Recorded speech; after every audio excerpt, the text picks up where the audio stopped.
इंदौर में भारतीय जनता पार्टी के प्रदेश पदाधिकारियों की बैठक हो रही है, जिसमें प्रदेश अध्यक्ष वी डी शर्मा, प्रदेश प्रभारी मुरलीधर राव और मुख्यमंत्री शिवराज सिंह चौहान सहित प्रदेश के नवनियुक्त पदाधिकारी शामिल हुए।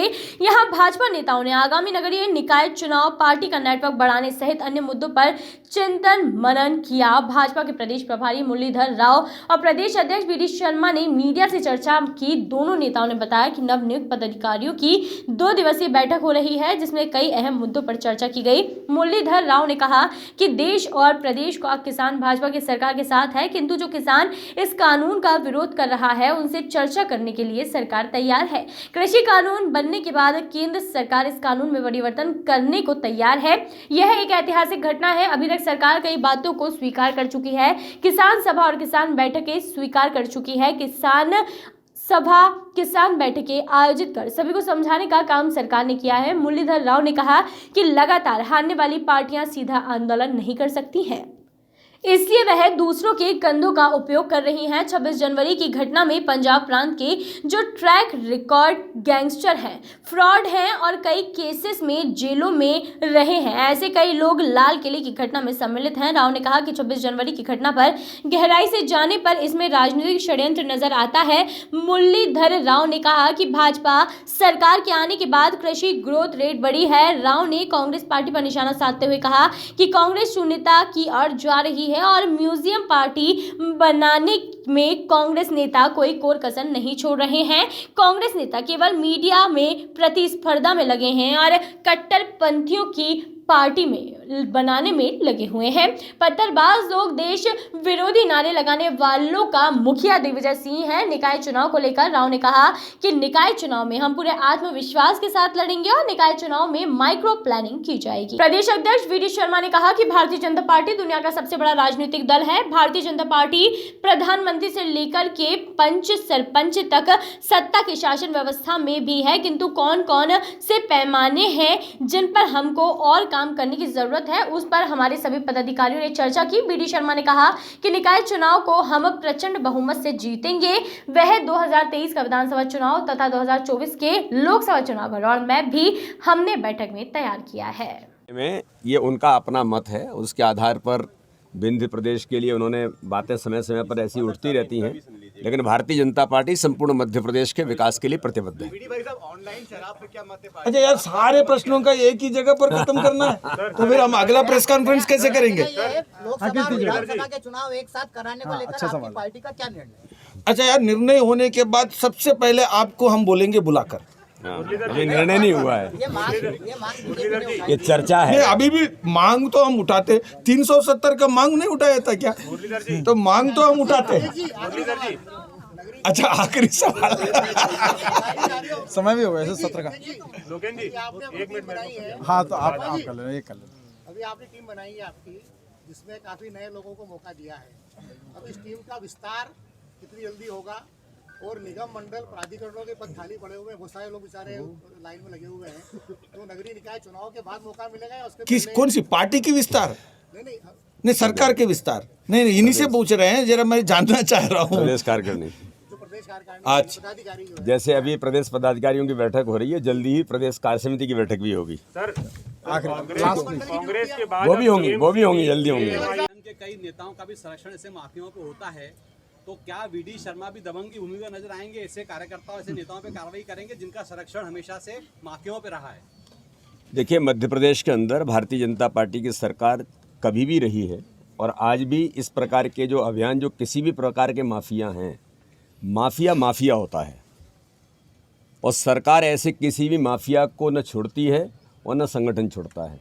इसलिए आप बिल्कुल आश्वस्त रहिए, ऐसे कोई भी व्यक्ति किसी दल के नहीं होते जो माफिया राज चलाते हैं, तो ऐसे कोई भी व्यक्तियों को सरकार नहीं छोड़ेगी। और सरकार ने जो उदाहरण प्रस्तुत भी किया है कि सरकार इसमें ये नहीं देख रही है जो कमलनाथ की सरकार देख रही थी कि चुन चुन करके सूचियाँ बनाना और उसमें से फिर भारतीय जनता पार्टी के कार्यकर्ताओं पर प्रहार करना। और उनकी बैठक में तो एक उनके वरिष्ठ नेतृत्व ने कहा था कि कमलनाथ जी ये मत करिए कि ये चुन चुन के कर रहे हैं, ये आपको पता नहीं कहाँ ले जाएगा, और जो ले जा करके खड़ा कर दिया। भारतीय जनता पार्टी इस प्रकार के लोगों के खिलाफ है सरकार उनके खिलाफ काम कर रही है, ऐसे कोई भी लोग नहीं बचेंगे। विधानसभा के चुनाव किनकी इनका मेरे से ये है कि कांग्रेस के नेताओं का आरोप है कि भारतीय जनता आपकी नजर में क्या समाधान होना चाहिए और ये आंदोलन कब समाप्त होगा, इसका तरीका क्या रहेगा, क्या फार्मूला रहेगा? क्योंकि दोनों अड़े हुए हैं, सरकार अड़ी हुई है वापस न लेने के लिए, वो अड़े हुए हैं वापस लेने के लिए, संवाद भी हुआ है। क्या समाधान लगता है आपके अच्छा, सारे समाधान मैं आज बता सकता हूँ तो फिर लड़ाई क्यों रहेगी? तो आप वही तो आपसे तो मेरा जो कहना है कि देखो, ये आंदोलन में जब चलता है तो लेन देन की बात होती रहती है, ओपन माइंड के साथ बात कर रहे हैं, और उसमें वो कितने समझेंगे, हम कितने समझेंगे। और ये आपको ध्यान में आया है कि किसानों को संतुष्ट करने के लिए अगर 2 कदम उतरना पड़े तो भाजपा की सरकार, मोदी जी की सरकार तैयार है, ऐसा परिचय भी दिया है गत 1 महीने में। हमने ये परिचय नहीं दिया है कि भाई हम बिल्कुल जहाँ हैं वहीं पर रहेंगे, हमारे सही है, पूरे देश के किसान हमारे साथ है। इसके बाद भी और कानून बनाया, और कानून संवैधानिक दृष्टि से बनाया, कोई ऐसा नहीं है। इसके बाद भी किसान नेताओं के साथ पूरी सम्मान के साथ लगातार बात कर रहे हैं, करेंगे, और उसमें हमारा पूरा विश्वास है कि अंत में किसानों की जीत और भाजपा की जीत और मोदी जी की जीत, ये तीनों एक ही है, इसमें कोई भेद नहीं है। लोकतंत्र को मजबूत करने के लिए अगर मुझे ये जिम्मेदारी मिली है तो मेरा क्या रोल बन सकता है, इसके बारे में चर्चा और मंथन करने का काम भी हमारे सभी कार्यकर्ता इस पर मिलकर के प्रयास कर रहे हैं। दूसरा, मैं इसके बारे में आपको एक बात का और उल्लेख करना चाहता हूं कि मध्य प्रदेश का पॉलिटिकल सिनेरियो और सोशल सिनेरियो के अंदर आज हमको क्या आवश्यकता है, जैसे आदरणीय मुरली जी ने जिन सेगमेंट का उल्लेख किया है, उन सेगमेंट पर काम करना, उस प्रकार के कार्यकर्ताओं को लाना और उस प्रकार के लोगों की भूमिका समाज में उन स्थानों पर बने। इसलिए अगर कोई कॉर्नर छूटा है तो उस कॉर्नर को फिलअप करने का काम भारतीय जनता पार्टी का, हमारा जो इतना तंत्र है कि प्रत्येक बूथ को मजबूत करते हुए नगर निकाय के चुनाव में कार्यकर्ताओं के बल पर, जो भारतीय जनता पार्टी कहती है कि हम कैडर बेस ऑर्गेनाइजेशन है, तो केवल कहने के लिए नहीं है। कैडर बेस ऑर्गेनाइजेशन के आधार पर जमीन पर नीचे उतर के हम उन बातों को, इस चुनाव को ऐतिहासिक चुनाव बनाने का जो आपने जिस संकल्प के साथ हम सब लोगों को जो टारगेट दिए हैं, हम सब लोग मिलकर के सभी पदाधिकारी और बूथ का हमारा कार्यकर्ता बूथ को मजबूत बनाते हुए, जहां रिस्ट्रक्चरिंग करने की जरूरत है वहां रिस्ट्रक्चरिंग करते हुए, हर समाज वर्ग का प्रतिनिधित्व लेते हुए भारतीय जनता पार्टी अपने संगठन तंत्र को मजबूत बनाकर नगर निकाय के चुनाव को तो प्रचंड बहुमत के साथ जीतेगी ही। आगामी 2023 और 2024 का रोड मैप, जिसका उल्लेख आदरणीय मुरली जी ने बहुत पहले यहाँ की बैठक में प्रेस के सामने भोपाल के अंदर उन्होंने कहा था, तो 2023 और 2024 का रोड मैप भी भारतीय जनता पार्टी की आज की जो हमारी टीम है, ये टीम स्पिरिट के साथ, टीम भावना के साथ हम सब लोग ज़मीन पर, मैदान पर उतरे हैं।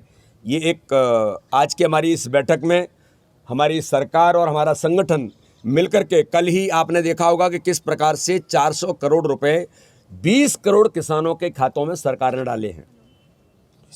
30 लाख के करीब किसान उसके साथ कनेक्ट हुए, 20 लाख किसानों के खाते में डायरेक्ट पैसा गया। मार्च में भी जाएंगे।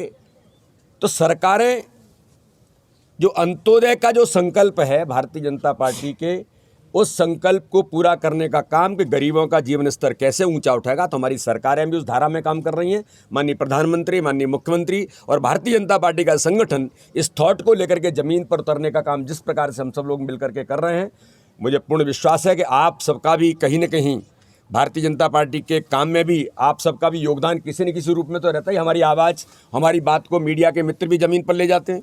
तो आपका भी मैं बहुत बहुत हृदय से धन्यवाद करता हूँ और अपेक्षा करता हूं कि अच्छे कामों को हम और जनता के बीच आपके माध्यम से भी ले जाने में सफल होंगे। यही आज की इस प्रेस के अवसर पर आप सबको, बाकी सारी बातें जो संगठनात्मक हैं वो हमारी चीज़ें हमारी चल रही हैं, उन पर चर्चा हमारी लगातार जारी हैं और समय समय पर हम सब लोग मिलते रहेंगे। बहुत बहुत धन्यवाद। समझा नहीं पा रहे हैं कि इसमें इसका फायदा क्या है, इसका अच्छा बात बताओ, लोकतंत्रीय तरीके से बार बार बात हो रही है, ये अपने आप में महत्वपूर्ण है। अगर आप समझा नहीं, एक सेकंड, बात नहीं होती है तो आपको लगता है कि ये सरकार किसी की बात ही नहीं सुन रही है, बात ही नहीं बात कर रही है। ऐसा नहीं है। और रिपब्लिक डे के बाद अब देखिए, इतने बड़े रिपब्लिक डे हो रहा और होते समय आपने किसान नेताओं ने कहा कि भाई हम किसी भी सूरत में परेड करेंगे, तो परेड का अनुमति भी दिया।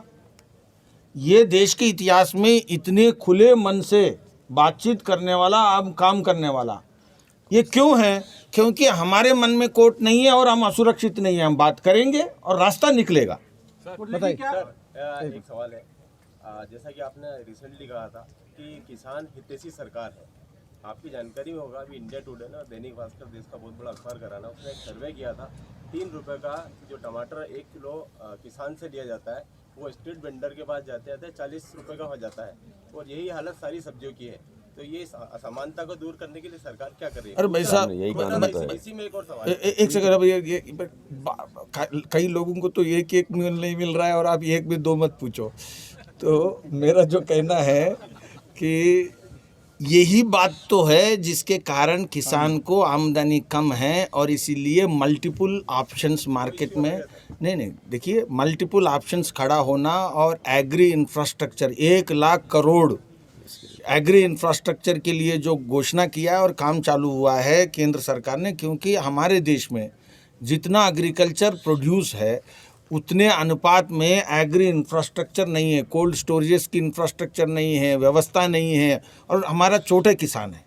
और इन सबको चिंता करने के लिए ही सरकार अभी एफपीओ भी बनाया। वो 3 चीज़ों के लिए सुधार करने के लिए बनाया। तो इसलिए इन सारे चीज़ों के साथ हम सहमत होते हुए आगे अच्छे के लिए जा रहे हैं।